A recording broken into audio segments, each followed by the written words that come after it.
My name is Nicole Cummins. I'm feeling pretty great with everything going on. I recently found out I'm having a baby, and about halfway there, I'm 20 weeks. So my studio is my favorite place to be. This studio that I have here ended up being perfect because it's on the first floor of my house. Sometimes I don't always have the most energy, so being on one floor makes life a lot easier. It's been quite a journey finding stained glass. I pretty much started out crafting in a time where my body wasn't super functional. I wanted to keep myself afloat, especially when my body wasn't able to move. What I love most about glass is that I'm able to start and stop at any point in time, which is really important for me because my body's not always the most reliable. I've had to adapt with life in that way, which has been okay, you know? It's a form of, I think, acceptance. This is what I'm able to do and this is what I enjoy doing, and luckily glass makes that very accessible for me. Making glass from start to finish, it's a fun, long process. So the first thing you want to do is come up with a pattern or a design.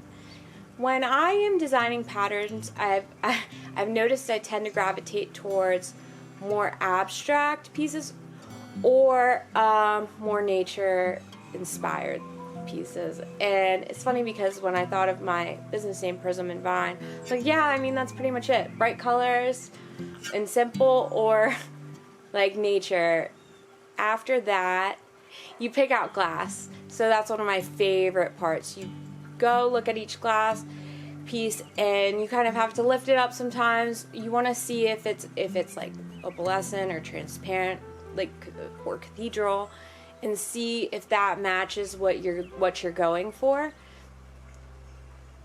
I design on my iPad and I put it into my Cricut. So I print it out, it prints out a pattern, and then I essentially have these stickers that I'm able to lay down on the glass that gives me the form of which I cut. After that, I cut the glass. So I use these little tools. It's a glass cutter. And with that, then I go and hand cut every piece. And I try to get it as close to the pattern design. And then after that, I go to grind down the pieces. And with that, I essentially go make sure that all of the edges are smooth. Then you're ready to foil. That's the first step in having all the glass pieces stick together. Once you do that, you want to delicately kind of trim down the foil around the edges. And the reason why you want to do that is because your solder lines, which are the lines that you see in traditional glass, like Tiffany stained glass, you'll see the silver solder lines. They are as clean and as even as your copper foil lines are. And then after that, I use flux, which is chemical bonding agent for the lead, which can go up into the air and you can breathe that in. It's really toxic. This is when you have to be really careful with protective gear and have extra ventilation in the studios while I'm doing that. Then you use your soldering iron to melt down the lead, and that's what creates those lines that essentially is the glue that puts all the stained glass together. With my diagnosis and my creative path, they kind of aligned at the same start. My illness has always been there while I've been creating things. There definitely are limitations, but that is one of the cool things with glass, is with each step in the stained glass process is that you can all do them in different ways. So when I'm cutting glass, I'm typically standing. So I usually do cut glass on the days where I feel more energized. Whereas foiling the glass or soldering, I can be sitting, and foiling especially, I can be lounging on the couch, watching TV or listening to music.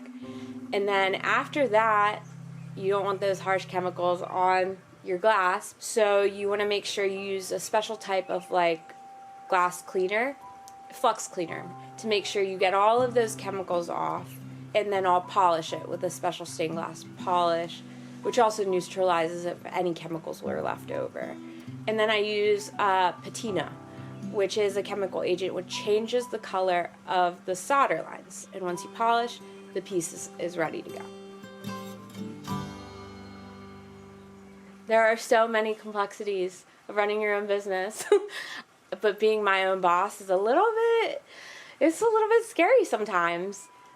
I knew I eventually wanted to get back to work, and when my life took that turn where I wasn't able to be as professionally reliable as I wanted to, it was a really, really difficult time for me, especially in a society that really values productivity, and people are more than that.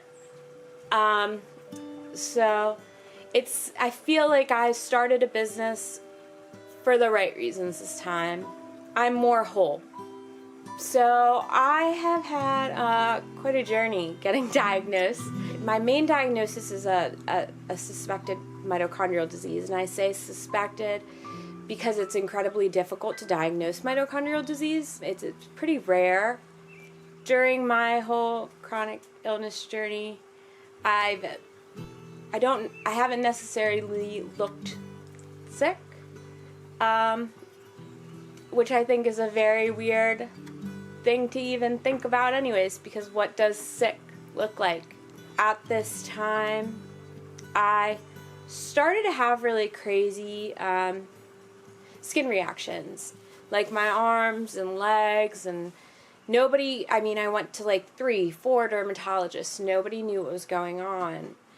And then me and my husband, Cecil, decided we were going to try running a half Ironman, which I think is funny now because why would I do that?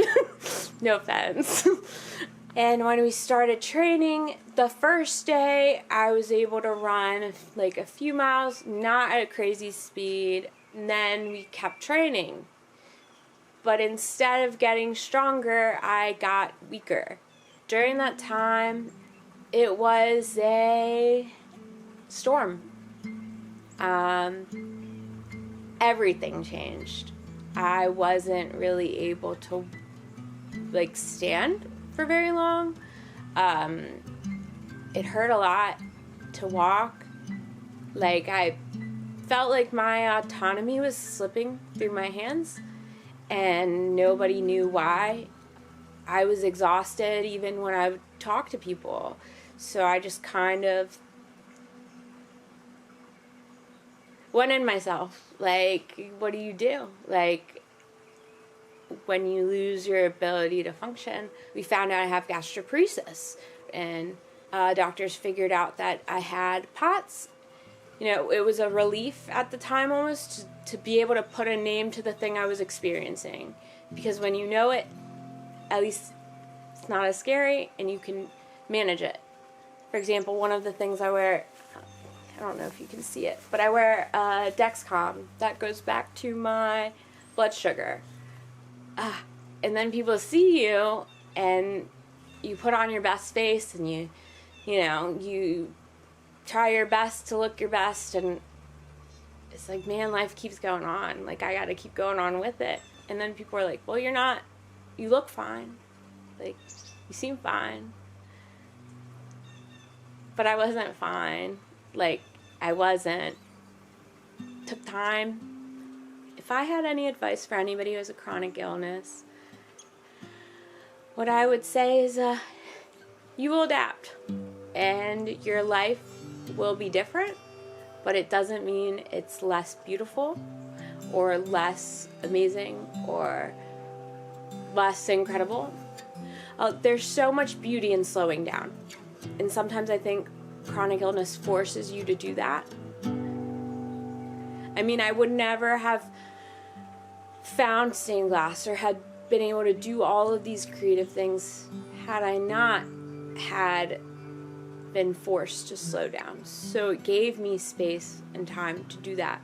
There's art everywhere. So if I had any advice for people who are starting to find themselves in their creative journey, just try everything. Try it in whatever capacity you can, because you might be surprised, you might love it.